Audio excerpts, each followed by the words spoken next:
Let's say you're the supreme leader of a nation who's accused of being a brutal dictator and suppressing the rights of the women of your country. It's probably not a good look when your own niece is speaking out against you.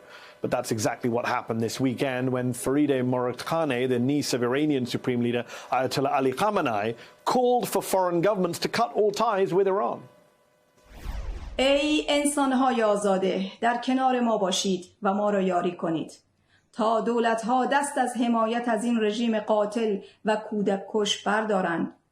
این رژیم به هیچ اصلی حتی اصول مذهبی خودش نیز وفادار نیست و جز زر و زور و حفظ قدرت قانون و قاعده‌ای به هر طریق ممکن نمی‌شناسد. Moradkhane was arrested after that speech, according to her brother. The arrest comes as protests continue to sweep Iran in response to the death of 22-year-old Mahsa Amini, who was detained by police for allegedly violating Iran's strict dress code. Iran's government said Amini died from a pre-existing condition and had a heart attack. Her family denies that there was a pre-existing condition and says witnesses told them she was beaten by police. The protests since her death, though, have undeniably and undoubtedly been met with violence. According to the UN, at least 300 people have been killed in the crackdown, including at least 40 children, though some human rights organizations say that number is higher. Nearly 1,500 people have been arrested, according to human rights activists inside of Iran, and at least 6 protesters that we know of have been sentenced to death, according to the official news agency of the Iranian judiciary. But it's unclear how accurate that number is. We don't know whether other such sentences may have also been handed down, but not been widely publicized. The protests and the outcry over the Iranian government's response have gone international, gone global, including at the World Cup.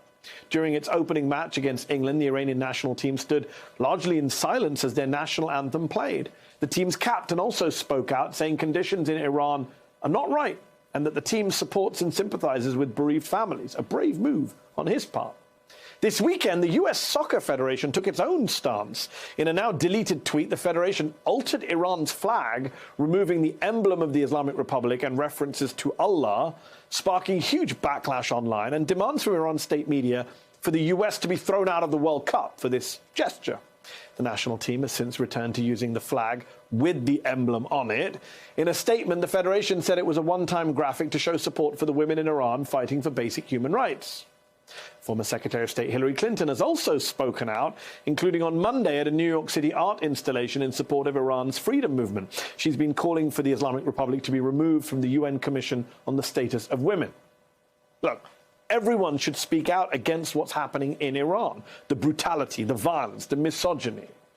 But is Hillary Clinton, with her history of regime change in the region from Iraq to Libya, the right person to be out front on that right now? Should the US Soccer Federation really be changing the flags of other countries? I mean, don't forget, we, the United States, helped topple an Iranian democratic government in 1953. It's not something ordinary Iranians have forgotten, and so it's easy, therefore, for the regime in Tehran to blame all internal protests on outside CIA instigation. You know what's harder for the Iranian authorities to ignore?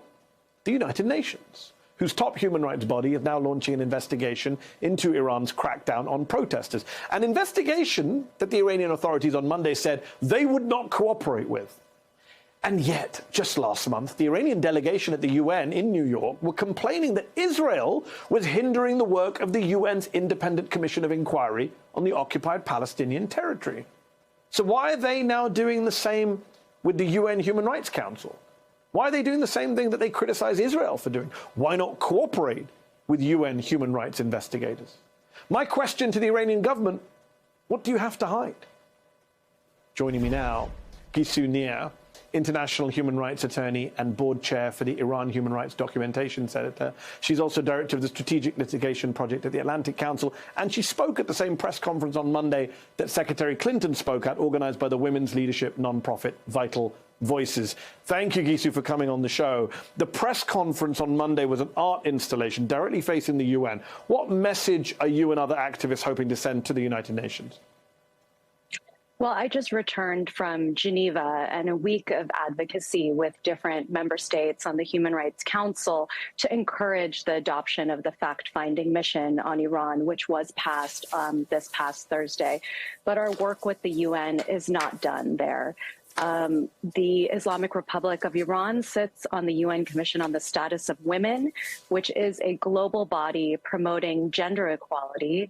And we believe that they should be removed from that body because of the gender discriminatory laws that they have on the books in Iran. And so this art installation was to focus attention there and to show that the work is not yet done. And this is what the women and girls of Iran have messaged to us.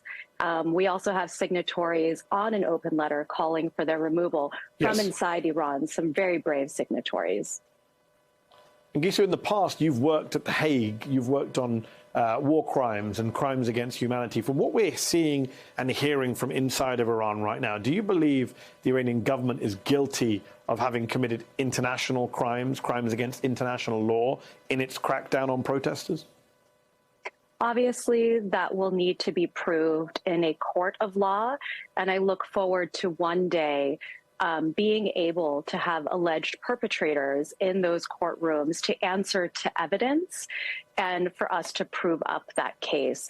However, based on what we see from open source information, based on witness testimonials and the kind of evidence that we can gather without going to the scene of the crime, it appears as if they are committing crimes against humanity, which is a widespread or systematic crime involving rape, torture, murder, and forced disappearances.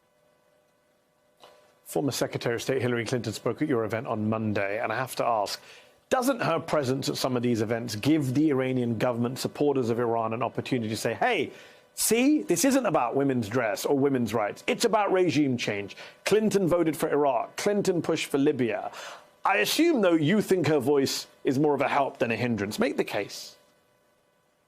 I think that, unfortunately, what we see is that the Islamic Republic will call any human rights defender a regime change agent as well. So I wouldn't say that it stops with Hillary.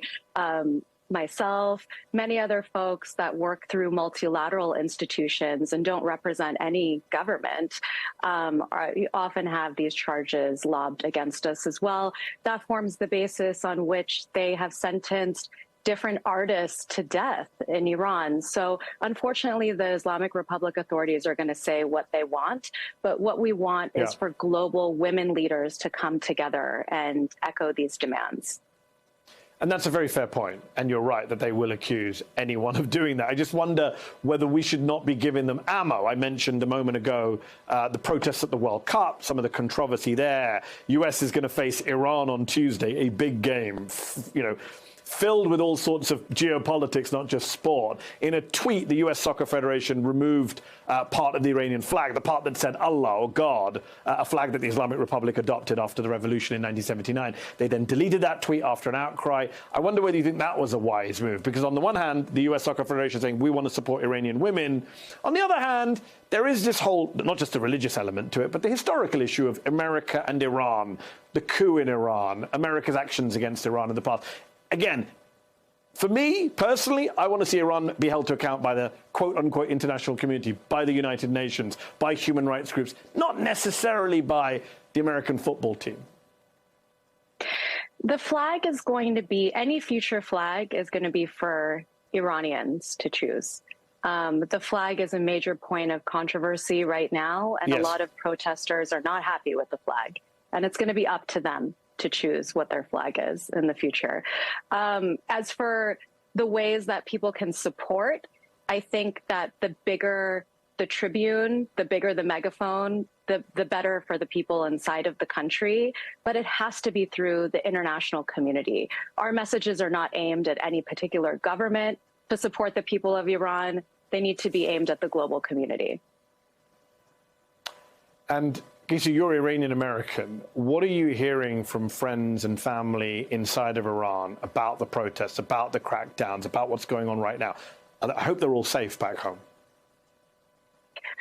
So some of my family members have continually been in the protests, and they, think it's their duty to be there. My network involves a lot of the protesters, a lot of the women's rights activists. So many of them are currently in detention.